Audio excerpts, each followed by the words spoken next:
The conference room smelled like expensive leather and lies. I watched Garrett lean back in his chair, fingers steepled like some kind of CEO prophet, while the man in the cheap suit sitting next to him cleared his throat. Dr. Richard Morrison, his badge said. Psychiatrist. Except I'd never seen this man before in my life. Miss Chun has exhibited increasingly erratic behavior over the past 6 months, he said, flipping through a manila folder. Paranoid delusions. Accusations against colleagues. Inability to distinguish reality from fiction. The 3 investors across the table shifted in their seats. I felt my chest tighten. I've documented everything, the fake doctor continued. His voice was smooth, practiced. She believes people are stealing from her. She's made threats. Just last week, she cornered Mr. Garrett in the parking garage, screaming about conspiracies. That never happened. None of it happened. I have the paperwork ready, he said, sliding a document across the polished oak table. With Mr. Garrett's signature as her business partner and emergency contact, we can have her committed by end of week. For her own safety, of course. The lead investor, Margaret Chin, no relation, nodded slowly. This is unfortunate, but if she's a danger to herself or the company. I looked at Garrett. My best friend of 7 years. The guy who crashed on my couch when his girlfriend kicked him out. The partner I'd built everything with from nothing. He wouldn't meet my eyes. The funding can proceed without her, he said quietly. I'll ensure a smooth transition. Something inside me went very still. Very cold. I stood up. Everyone stared. Well, I said, smiling. This has been enlightening. I walked toward the door. Behind me, someone called my name. I didn't turn around. In the hallway, I pulled out my phone. My hands weren't shaking anymore. I dialed a number I'd saved 3 weeks ago, when I first realized something was wrong. It's Alexis Chen, I said when she answered. It's done. He said everything you needed on tape. You can move in tomorrow morning. The woman on the other end, Special Agent Victoria Reyes, SEC Enforcement Division, sounded almost cheerful. 6 a.m. sharp, she said. Thanks for your patience, Ms. Chan. We've got him. I hung up and leaned against the wall. My heart was hammering now. Not from fear. From something else entirely. But let me back up. Because you're probably wondering how a 32-year-old software engineer from Portland ended up wearing a wire to her own funding meeting, about to send her business partner to federal prison. If you're watching from anywhere in the world, drop a comment and let me know where you are. And if this story already has you hooked, smash that like button and subscribe, because what comes next is going to blow your mind. Trust me. 7 years earlier, I met Garrett Hayes at a tech meetup in a cramped coffee shop in Southeast Portland. I was 25, still paying off student loans, working 60-hour weeks at a startup that treated developers like disposable coffee filters. He was 28, full of ideas, couldn't code to save his life but had this energy that made you believe anything was possible. You built that entire platform yourself? He asked, looking at my laptop screen. We'd been paired up for some awkward networking exercise. It's nothing special, I said. Just a side project. It's incredible. He wasn't blowing smoke. His eyes had that genuine spark. This could actually help people. Small businesses could use this. I shrugged. I'd heard praise before. It never went anywhere. I'm serious, Garrett said. I've been looking for a technical co-founder for months. Everyone wants equity, but no one wants to build. You're different. We got coffee after the meetup. Then dinner the next week. Then we were spending every evening in my apartment, whiteboarding ideas, arguing about features, laughing until 2 a.m. about stupid company names. CloudSync. I suggested. Sounds like a weather app for synchronized swimming. Dataflow. Every tech company ever. We landed on Streamline. Simple. Clean. Exactly what our product did. It streamlined inventory management for small retailers. Not sexy, but necessary. And we were good at necessary. Garrett handled the business side. Pitch decks, investor meetings, networking events where you had to pretend wine in a plastic cup was sophisticated. I built the product, wrote every line of code, fixed every bug, shipped every feature. We were a team. More than that, we were friends. Real friends. The kind where he knew I liked my coffee with oat milk and 2 sugars, and I knew he called his mom every Sunday at 9 a.m. sharp. "We're going to make it, Lex," he'd say, using the nickname no one else was allowed to use. "You and me. We're going to build something that matters."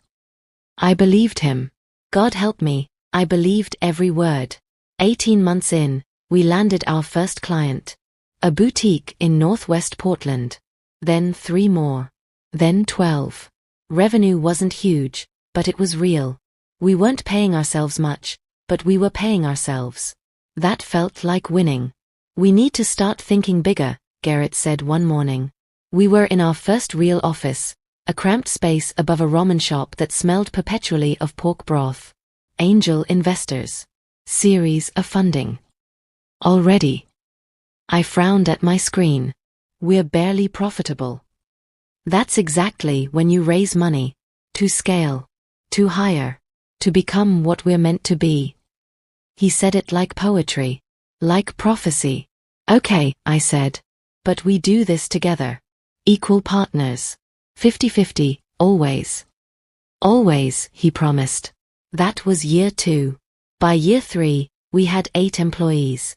By year 4, we'd expanded to Seattle and San Francisco.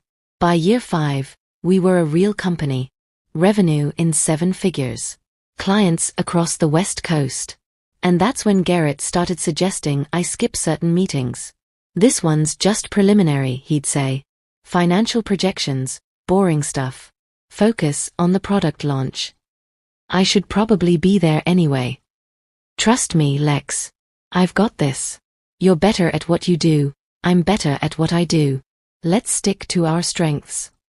It made sense. It always made sense when Garrett said it. But somewhere deep down, in a place I didn't want to look at too carefully, something whispered, when did he stop saying we and start saying I? The first time I found something wrong was on a Tuesday. I remember because Tuesdays were when I did system maintenance, which meant I was logged into the company's financial dashboard updating security patches. A transaction caught my eye. $50,000. Marked as consultant fee, business development. I didn't remember approving a $50,000 consultant. I clicked into the details. The payment had gone out 3 weeks earlier. To an LLC I'd never heard of. Meridian Solutions Group. "Hey, Garrett." I called across the office. We still sat in the same room back then, even though we could have afforded separate offices. "What's Meridian Solutions?" He didn't look up from his phone. Meridian Solutions. We paid them $50,000 last month." "Oh, yeah. That's the branding consultant. Remember? The one I told you about." I didn't remember. For what exactly? Rebranding strategy. Market positioning. The deck I showed you. He finally looked up, smiled. "You were deep in the code sprint. I didn't want to bother you with the details. $50,000 seems like something I should know about." His smile didn't waver. "Lex, you said I handle the business side. That's what I'm doing. Do you want me questioning every technical decision you make?" "That's not the same thing." "Isn't it?" He stood up, walked over to my desk, put his hand on my shoulder like a concerned parent. "You've been stressed lately. I can tell. Maybe you need a break. Take a long weekend. Clear your head." I wasn't stressed. I was confused. But his hand on my shoulder felt heavy, and suddenly I was second-guessing myself. "Maybe you're right," I said. "I'm always right," he joked. "That's why you keep me around." I let it go. That was my first mistake. The second time, I was copying files to my laptop before a trip to our Seattle office. I needed some contract templates, so I logged into our shared drive. Except I couldn't access the investors folder anymore. Access denied. I tried again. Same message. "Garrett." I walked to his office, his new private office that he'd moved into last month. "I can't get into the investor folder." Oh yeah, I meant to tell you. IT restructured the permissions. Security thing. Security from who? I'm the co-founder. I know. It's just, with all the proprietary information in there, we need to limit access. You know how investors are about confidentiality. I'm not we. I am half this company. Something flickered across his face. Annoyance, maybe. Or calculation. Of course you are. I'll get you access later today. I'm swamped right now. He never did. I found the login credentials changed on 3 other systems that week. The company credit card was suddenly being audited, so I couldn't use it. My name was removed from a client email chain without explanation. Little things. Tiny things. The kind of things that sound paranoid when you say them out loud. Maybe I'm being paranoid, I told my friend Rachel over drinks that Friday. Or maybe you're noticing real things, she said. Trust your gut, Alexis. But Garrett was my friend. My partner. We'd built this together. I went into the office Saturday morning when no one else was there. Logged into the company server using my admin credentials. The ones I'd built into the system from day one, buried in the architecture where only I knew they existed. I found a folder called Investor Communications, Private. Inside were months of emails. Garrett talking to venture capitalists. Garrett presenting pitch decks. Garrett discussing company valuation. And in every single email, he called himself the founder. Not co-founder. Founder. He'd written me out of the story entirely. My hands were shaking when I opened the most recent email chain. It was with a VC firm called Northpoint Capital. They were interested in leading a $2 million Series A round. The term sheet was attached. I opened it. Under founder equity, Garrett Hayes was listed at 75% ownership. I was listed at 25%. But our incorporation documents said 50-50. I had the paperwork in my safe at home. I sat there in the empty office, staring at the screen, my heart pounding so hard I could hear it in my ears. This wasn't a mistake. This was a plan. And I had no idea how long it had been in motion. Monday morning, I walked into the office like nothing was wrong. Garrett was already there, suit jacket on, looking polished for a 9 a.m. meeting I hadn't been invited to. Morning, Lex, he said, all smiles. Sleep okay? Great, I lied. I hadn't slept at all. Good. Listen, I've got a board call in 10. Quarterly projections. Boring stuff. We didn't have a board. We had advisors. Who's on the board? I asked casually. Just advisor check-ins. You know how it is. He was already moving toward the conference room. Hey, can you look at the payment processing bug? Client complained yesterday. There was no bug. I checked. But it kept me busy for an hour, which I realized later was probably the point. At lunch, our CFO, Mark Chen, a guy Garrett had hired 6 months ago, stopped by my desk. Hey Alexis, quick question about the Q2 revenue numbers. Sure. Garrett mentioned you might have different figures than what he sent me. Just want to make sure we're aligned. I frowned. I didn't send him any figures. I don't compile the revenue reports. Mark looked uncomfortable. Oh. He said you'd been tracking things separately. Your own spreadsheet. I don't have a separate spreadsheet. Okay. Mark shifted his weight. He also mentioned you've been under a lot of stress lately. Personal stuff. Said you might be making some unforced errors. My blood went cold. What personal stuff? I don't know, he didn't give details. Just said to be patient with you. Mark walked away, and I sat there feeling like the floor had dropped out from under me. He was doing it. Right in front of me. Planting seeds. Over the next 2 weeks, it got worse. I'd schedule meetings that would disappear from the calendar. Oh, we moved that, someone would say. Didn't Garrett tell you? Files I'd created would vanish. Are you sure you saved them? The IT guy would ask, looking at me with pity. In a team meeting, I mentioned a feature we'd discussed implementing. Garrett laughed. Not meanly but confused. We never discussed that, Lex. Are you thinking of something else? But we had discussed it. I had notes. Except when I looked later, those notes were gone too. Are you enjoying this story? If you are, do me a favor. Hit that like button and subscribe if you haven't already. Because what's coming next is going to shock you, and you won't want to miss a single detail. The breaking point came on a Wednesday afternoon. I overheard Garrett talking in his office. The door was cracked. She's becoming a liability, he said. His voice was low, careful. I think we need to start preparing for a transition. I couldn't hear the other person's response. Phone call, probably. I know it's delicate, Garrett continued. But she's not thinking clearly. Last week she accused me of changing financial records. Before that, she claimed I was meeting with investors behind her back. It's getting concerning. My stomach twisted.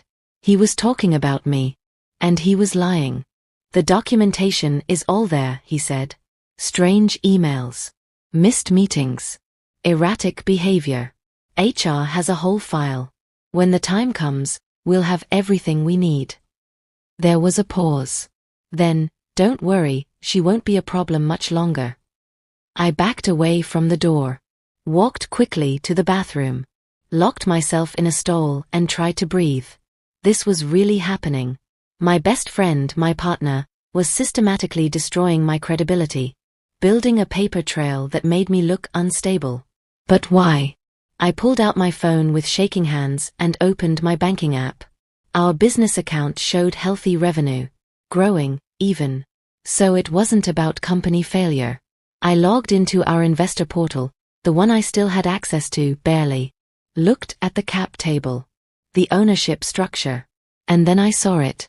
The incorporation documents had been amended 6 months ago. Filed with the state. Official and legal. Garrett Hayes, 75% ownership. Alexis Chen, 25% ownership. My signature was at the bottom. Except I'd never signed that document. I drove home in a daze. Parked in my apartment complex and sat in my car for 20 minutes, staring at nothing. Maybe I was crazy. Maybe I had signed something and forgotten. Maybe stress was making me paranoid and Garrett was actually trying to help and I was the problem. I was always the problem. I couldn't trust my own mind anymore. Stop. I pressed my palms against my eyes. Took a breath. Then another. No. I knew what I'd signed. I'd read every word of our incorporation documents. 50-50. Equal partners. That was the deal. That was always the deal. Which meant Garrett had forged my signature.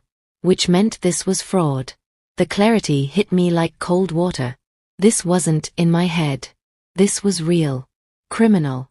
I went upstairs to my apartment and pulled out the lockbox from under my bed. Inside were all my important documents. Birth certificate, passport, college transcripts, and a copy of our original incorporation papers. I spread them on my kitchen table next to my laptop, pulled up the amended documents from the state filing database, put them side by side. The signatures didn't match. Mine on the original was messy, hurried. I'd signed it at midnight after a 12-hour coding session. The one on the amendment was too neat, too careful. Someone had traced my signature, probably scanned it from another document. But I'd need more than this. I'd need proof of what he'd done. Why he'd done it. I opened my laptop and stared at the login screen. I'm a software engineer. A good one. I'd built Streamline's entire infrastructure from the ground up. Which meant I knew every backdoor, every admin access point, every hidden entry. I'd built them in myself years ago. For maintenance. For emergencies. For this. I logged into our company server using credentials no one knew existed. Not even Garrett. And I started digging. It took me 4 hours. 4 hours of combing through financial records, email archives, deleted files that weren't actually deleted because I'd designed our backup system to be paranoid. What I found made me physically sick. Garrett had been embezzling money for 8 months. Small amounts at first, a few thousand here, a consulting fee there. All going to shell companies he'd created. Meridian Solutions Group. Pacific Strategy Advisors. Cascade Development LLC. Over $500,000, total. Money that should have been reinvested in the company. In our employees. In the product. He'd also been lying to investors. Inflating our revenue numbers. Showing them doctored financial statements that made us look twice as profitable as we actually were. The $2 million Series A round? Based entirely on fabricated numbers. And I finally understood why he needed me gone. The funding would come with an audit. A real one. Professional accountants who'd dig through everything. They'd find the discrepancies. The missing money. The fake numbers. Unless there was someone else to blame.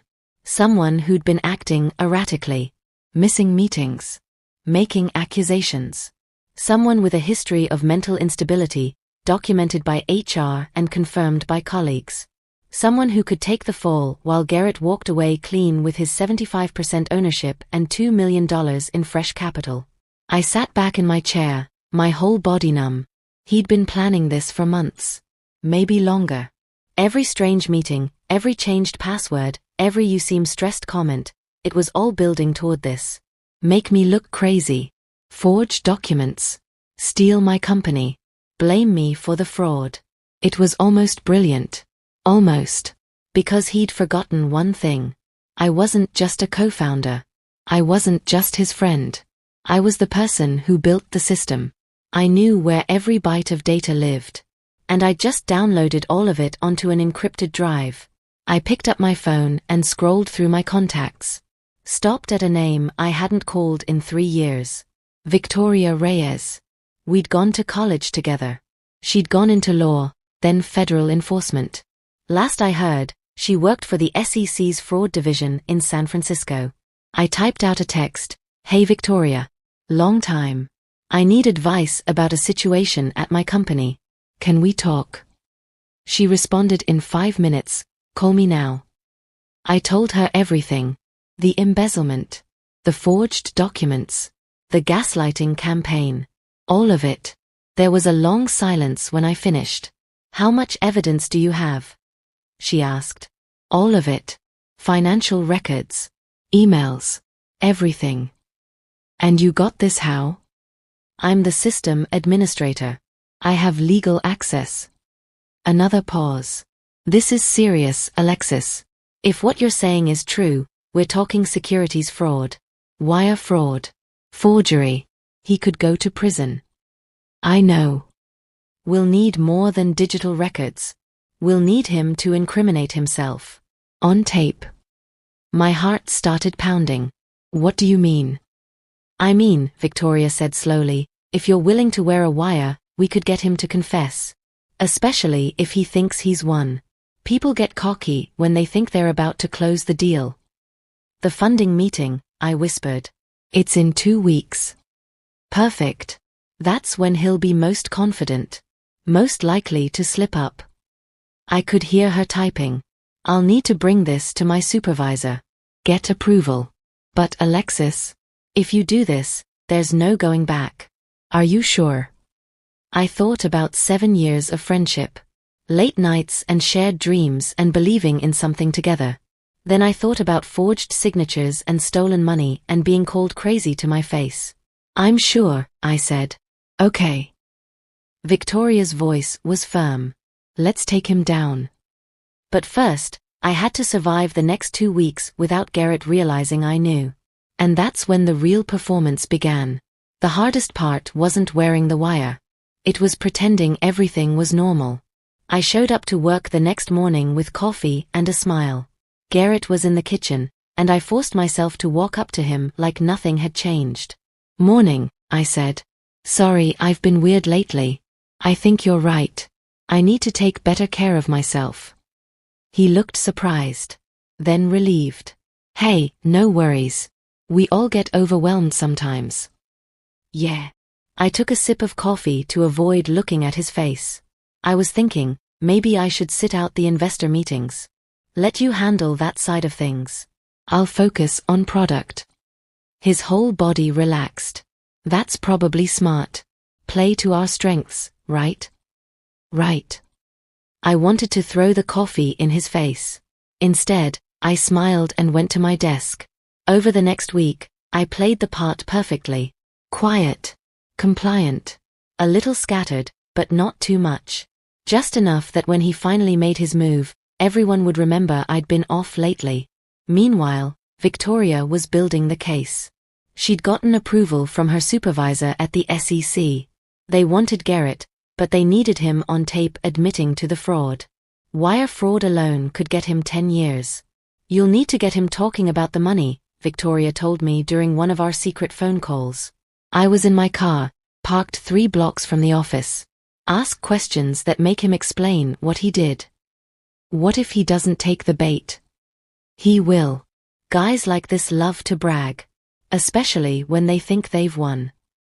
I drove back to the office with my hands tight on the steering wheel. That Friday, Garrett called me into his office. He looked happy. Almost giddy. Big news, he said. The funding's confirmed.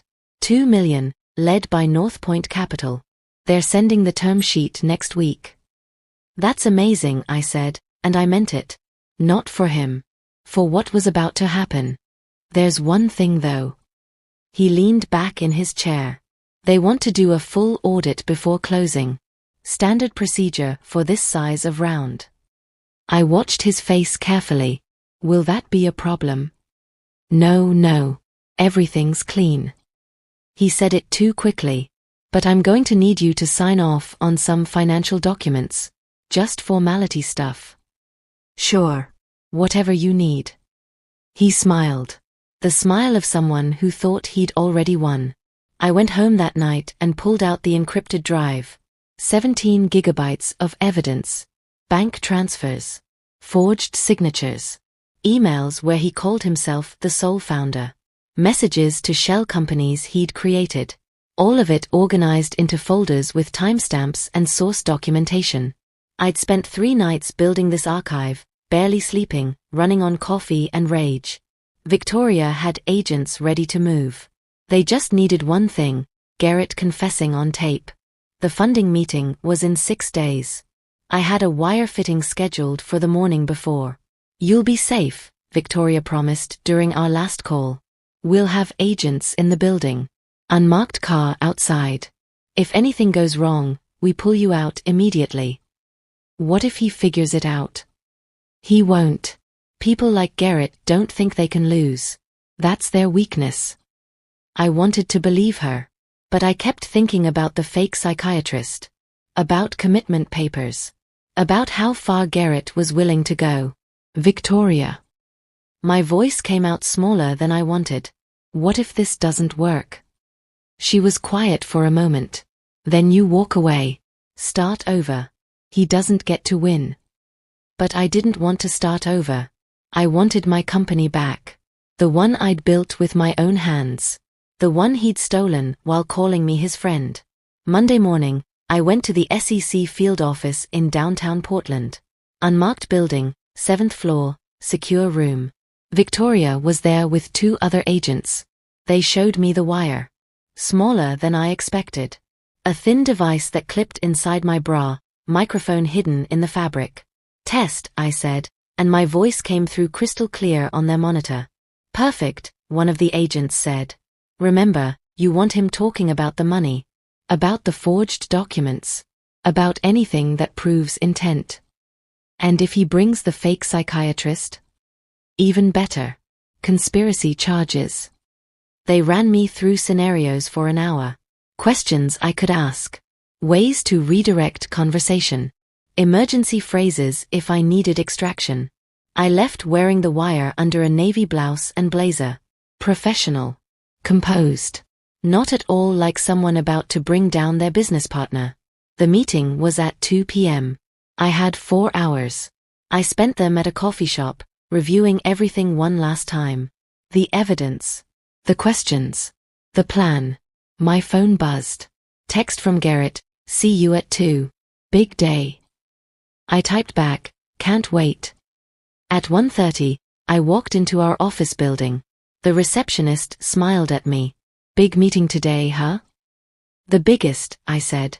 I took the elevator to the 3rd floor. Our conference room had floor-to-ceiling windows overlooking the city. 3 investors from North Point Capital were already there. Margaret Chun, the lead partner. 2 associates whose names I'd forgotten. And Garrett, wearing his best suit. Hair perfectly styled. Looking like every inch the successful founder. Next to him sat a man I'd never seen before. Cheap suit. Serious expression. Badge on his lapel that read Dr. Richard Morrison, clinical psychiatrist.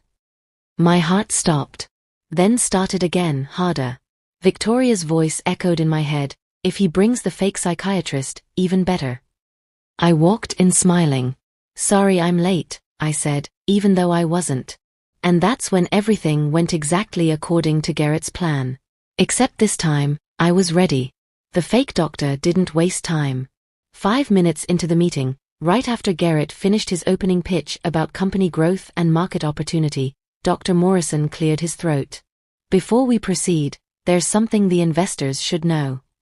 Margaret Chun looked up from her tablet. Yes. I've been treating Ms. Chun for the past several months. He opened a manila folder, and I could see papers inside.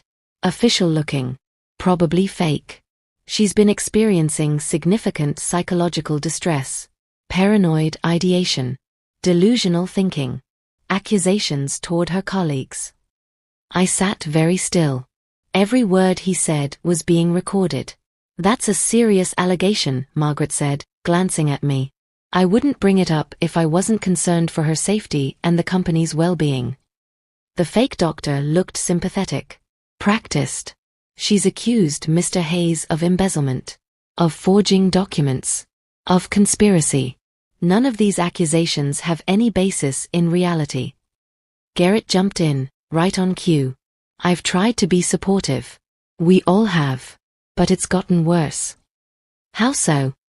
One of the associates asked.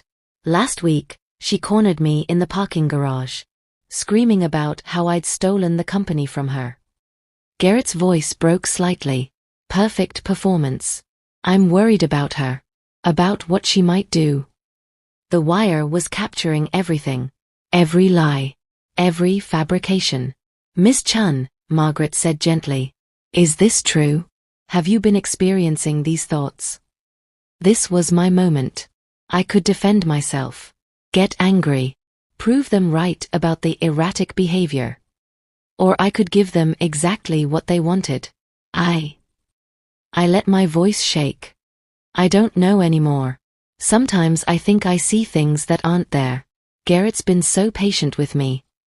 The fake doctor leaned forward. This is common with her condition. Lack of insight. Inability to recognize the severity of her delusions. What are you proposing? Margaret asked. I have the paperwork prepared. He slid documents across the table. With Mr. Hayes' signature as her business partner and emergency contact, we can have her committed to a treatment facility. Voluntarily, of course. For her own protection. There it was. The whole plan. On tape. Garrett picked up a pen. I don't want to do this, Lex.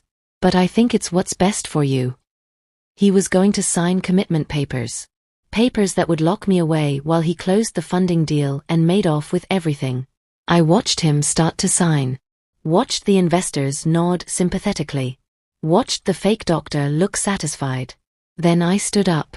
This has been enlightening, I said. Same words as in the real meeting. Same calm tone.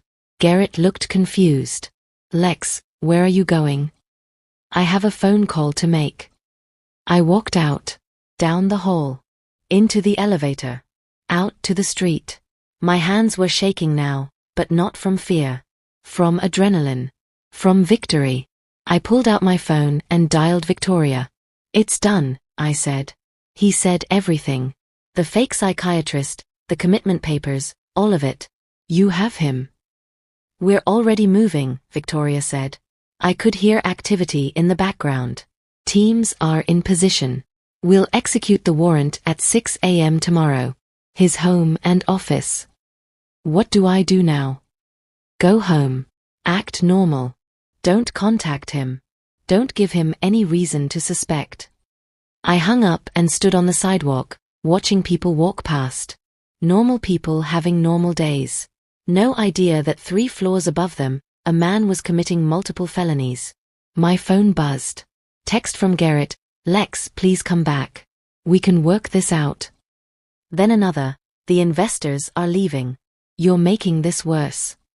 Then, "I'm trying to help you. Why won't you let me help you?" I turned off my phone. That night, I didn't sleep. I sat in my apartment with all the lights on, reviewing everything one more time. Making sure I hadn't missed anything. Making sure this was real. At 5 a.m., my phone rang. "Victoria. We're 10 minutes out," she said. "Just wanted you to know." "Okay. You did good, Alexis. What you did took guts." I thought about 7 years of friendship. About trust that had been slowly, methodically destroyed. About believing someone was your partner when they were really just waiting for the right moment to strike. "He did this to himself," I said. "Yeah," Victoria agreed. "He really did." At 6 a.m. exactly, federal agents knocked on Garrett Hayes' door. I watched it happen from my car, parked half a block down from Garrett's apartment. I knew I shouldn't be there. Victoria had told me to stay home. But I needed to see it. 3 black SUVs pulled up at 5:58 a.m. 6 agents in windbreakers with SEC printed on the back. They moved fast. Professional. By the time Garrett opened his door in his pajamas, they already had the warrant in his face. I couldn't hear what they were saying. But I saw him step back. Saw the confusion on his face turn to panic. Saw them enter his apartment while 2 agents stayed with him on the front step. He was saying something. Gesturing. Probably explaining this was all a mistake. A misunderstanding. That I was the unstable one, remember? One of the agents held up a phone. Showed him something on the screen. Garrett's face went white. They were playing him the recording. His voice. The fake psychiatrist's voice.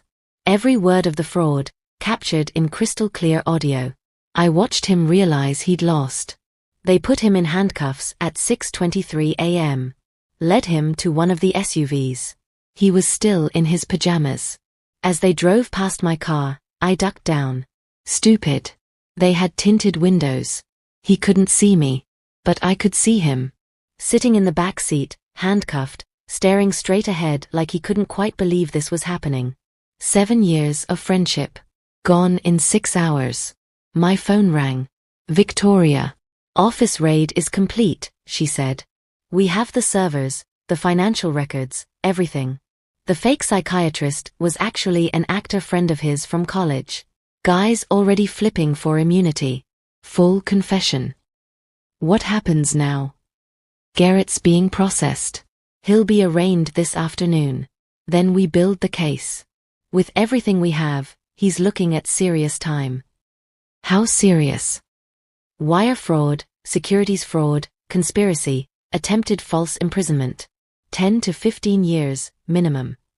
I sat in my car, watching the sun come up over Portland. 10 to 15 years. For stealing from the company we built together. For trying to have me committed. For destroying everything we'd created.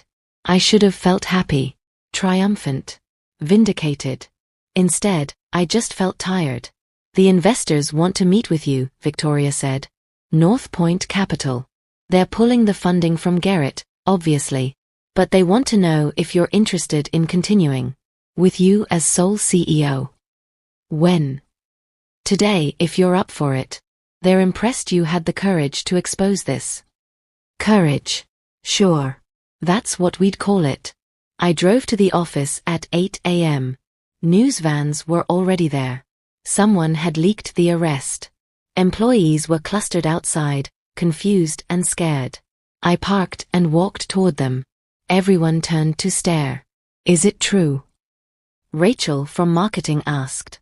"Did Garrett really steal money?" "Yes." "And try to have you committed?" "Yes." Someone started crying. These people had trusted him. Believed in him. Same as me. "What happens to the company?" Mark Chen asked. "Our CFO. The one who'd told me I seemed stressed. We keep going, I said. It came out stronger than I felt. We built something real. That doesn't change because one person turned out to be a fraud. I didn't know if I believed that, but they needed to hear it. Inside, my office looked exactly the same.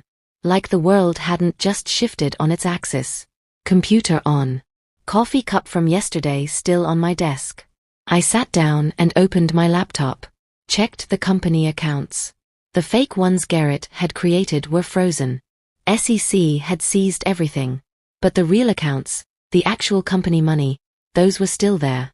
We were going to survive this. My phone buzzed. Text from a number I didn't recognize. This is Margaret Chun from North Point. Can we meet at noon? We'd like to discuss moving forward with funding. With you. I stared at the message for a long time. This was it.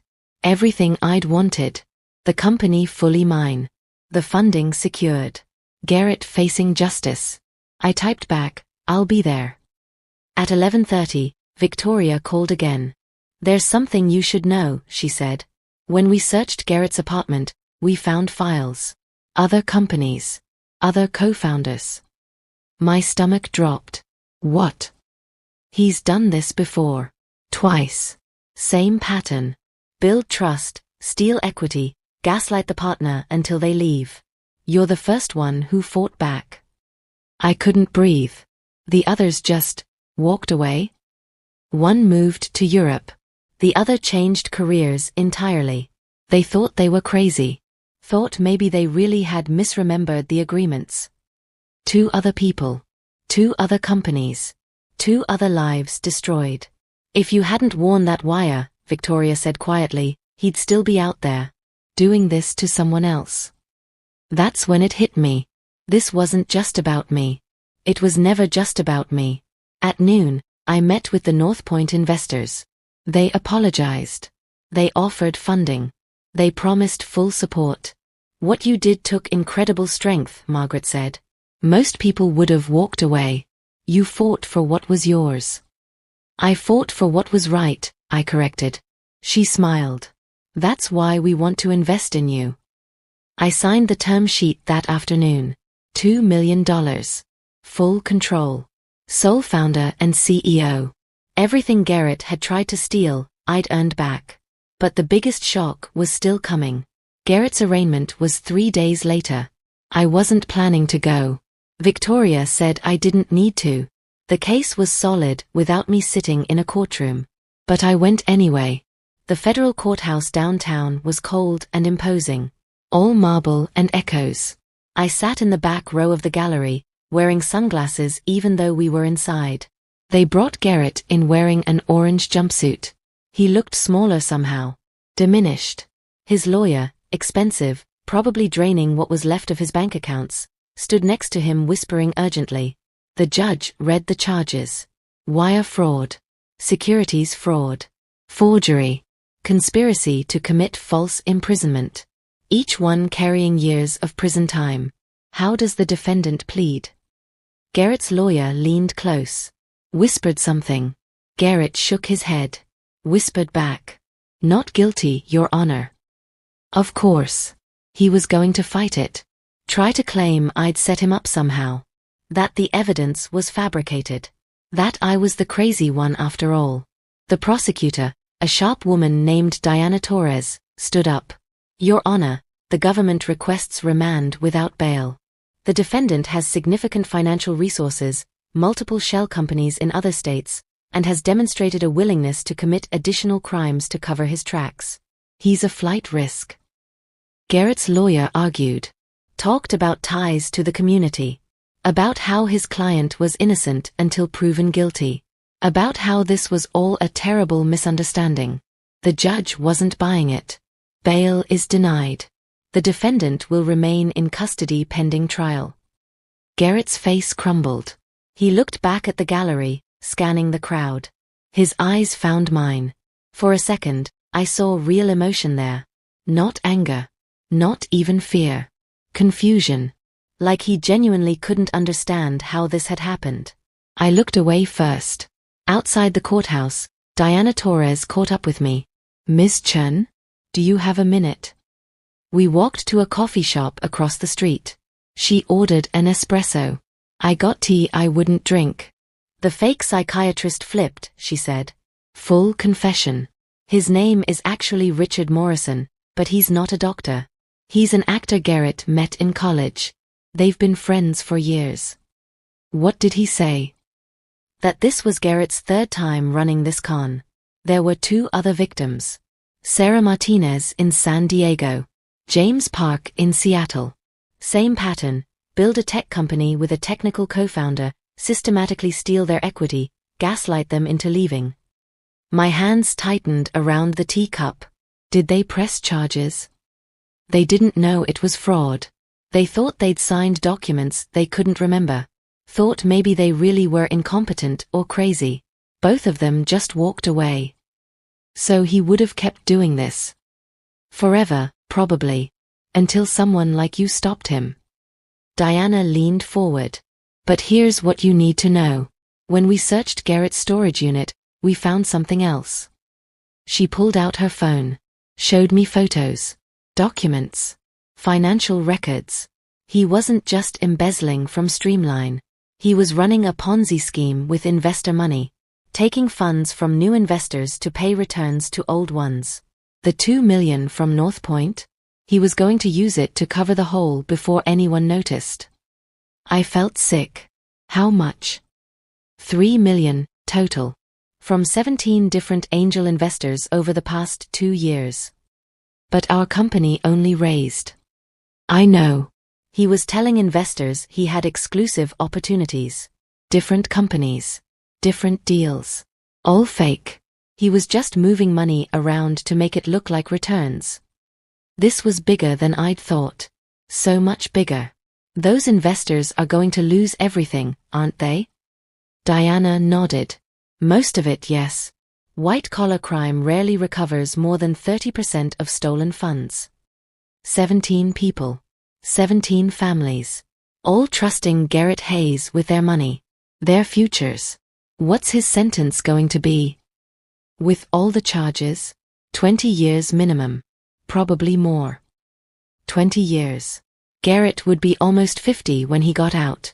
His entire life destroyed. By his own choices. His own greed. There's one more thing, Diana said. She pulled out another document. We found this in his apartment. A journal. He documented everything. Every lie he told. Every manipulation. Like he was proud of it. She showed me a page. Garrett's handwriting. Neat, careful. Day 247. Alexis is starting to notice the missing funds. Need to accelerate the gaslighting. Started telling employees she's been stressed. Planted seeds about mental instability. By the time the funding closes, no one will believe a word she says. There were pages of this. Months of planning. Every cruel word, every manipulation, all written down like a game he was winning. Why would he document this? I asked. Diana shrugged. Narcissism, probably. He thought he was smarter than everyone. Wanted to record his genius. I pushed the phone away. I didn't want to see anymore. The trial starts in 6 months, Diana said. We'll need you to testify. Walk the jury through the wire recording.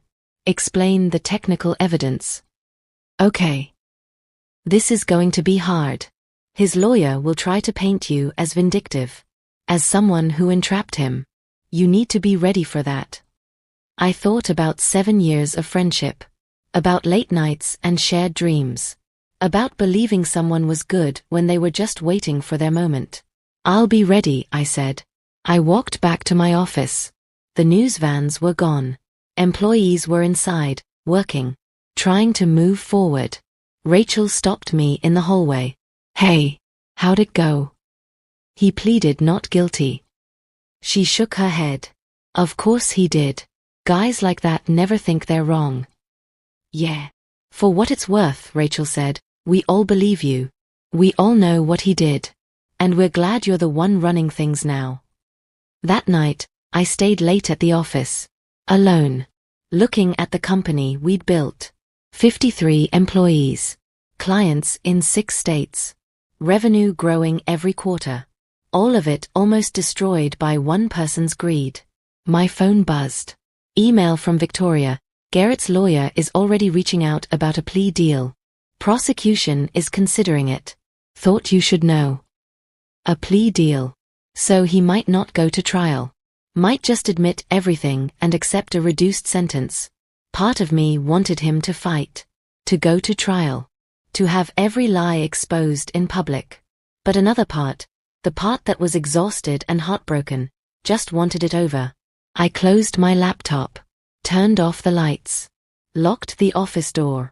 Tomorrow, I'd deal with tomorrow. Tonight, I just needed to breathe. 1 year later, I stood at the floor-to-ceiling windows of our new office. Bigger space. Better location. 20th floor with a view of Mount Hood on clear days. Garrett's trial had never happened. 2 months after the arraignment, his lawyer had worked out a plea deal. 7 years in federal prison. Full restitution to investors, though that was mostly symbolic. The money was gone. I'd written a victim impact statement. Read it in court while Garrett sat at the defendant's table, not meeting my eyes. You didn't just steal money, I'd said. You stole trust. You stole 7 years of my life. You made me doubt my own sanity. And you did it all while calling yourself my friend. The judge had listened. Added an extra year to the sentence. 8 years total. Garrett Hayes, former tech entrepreneur, was currently serving time at FCI Sheridan, a medium-security federal prison 2 hours outside Portland. I hadn't visited. Wouldn't visit. That chapter of my life was closed. Streamline had survived. More than survived. The publicity from the case had actually helped. Turns out people like supporting companies where the founder fought back against fraud. We'd grown to 90 employees. Revenue had tripled. The North Point funding had let us expand to the East Coast. And I'd used some of that funding to track down the other victims. Sarah Martinez and James Park. The 2 people Garrett had done this to before me. Sarah was working as a waitress in San Diego. She'd walked away from tech entirely after her experience with Garrett. Thought she wasn't smart enough. Wasn't capable enough. I'd called her on a Tuesday. Told her what had happened. Told her it wasn't her fault. That she'd been conned by a professional. She'd cried on the phone for 10 minutes. Then she'd asked if I was hiring. She was now our VP of operations. Brilliant. Capable.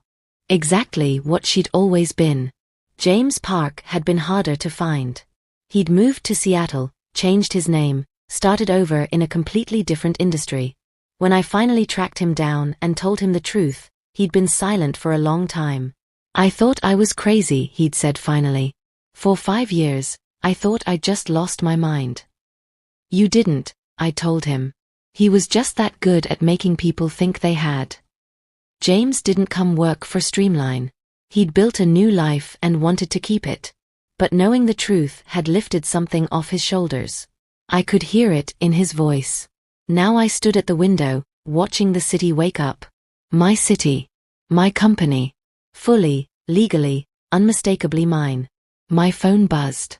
Email notification. Subject line, Garrett Hayes inmate mail. I almost deleted it. Then curiosity got the better of me. It was a letter. Scanned and sent through the federal inmate email system. Dear Alexis, it started. His handwriting looked different. Smaller. I know you probably won't read this. I know I don't deserve for you to read this. But I need to say it anyway. I'm sorry. Not because I got caught. Not because I'm sitting in prison. But because I hurt you. Because I betrayed someone who trusted me. Someone who was my friend. I tell myself I did it for the money. For success. For security. But the truth is, I think I did it because I could. Because fooling people made me feel smart. Powerful. And somewhere along the way, I forgot that those people were real. That you were real. I destroyed everything good in my life because I thought I was clever enough to get away with it. I was wrong. I hope you've rebuilt what I tried to take from you. I hope you're successful. I hope you're happy. Not for my sake. For yours. You deserved better than what I did to you. I'm sorry, Garrett. I read it twice. Then closed the email. Sorry didn't give me back 7 years. Didn't erase the months of gaslighting. Didn't undo the damage. But maybe it was a start. Not for him. For me. Rachel knocked on my office door. Morning meeting in 10. You ready? Yeah, I said. I'm ready. Life had moved on. The company had grown. I'd built a team I could trust. Real trust, built on transparency and respect, not blind faith. If you've made it this far in this story, thank you for listening. Drop a comment below and tell me what you think. Have you ever had someone betray your trust? How did you handle it? I read every comment, and your stories matter to me. That afternoon, I had lunch with Sarah and our new CFO. A woman named Patricia who'd spent 20 years at legitimate companies and had zero tolerance for financial games. Quarterly numbers look good, Patricia said. We're on track for 12 million in revenue this year. 12 million, I repeated. We almost didn't make it to 2. But you did, Sarah said. Because you fought back. Because I documented everything, I corrected. Because I built in backdoors. Because I got lucky. No, Sarah shook her head. Because you're smart. And because you didn't let him make you doubt that. Maybe she was right. Maybe the real lesson wasn't about revenge or justice or even survival. Maybe it was about trusting yourself when everyone else tells you you're wrong. About keeping records. Building systems. Protecting yourself even when it feels paranoid. About knowing that when someone shows you who they really are, you should believe them. That evening, I drove past the old office.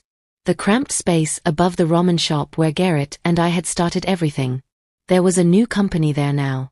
Young entrepreneurs with big dreams. I hoped they'd make it. I hoped they'd chosen their partners better than I had. But if they hadn't, I hoped they'd fight back. Document everything. Trust their gut. Refuse to be erased. Because sometimes the best revenge isn't revenge at all.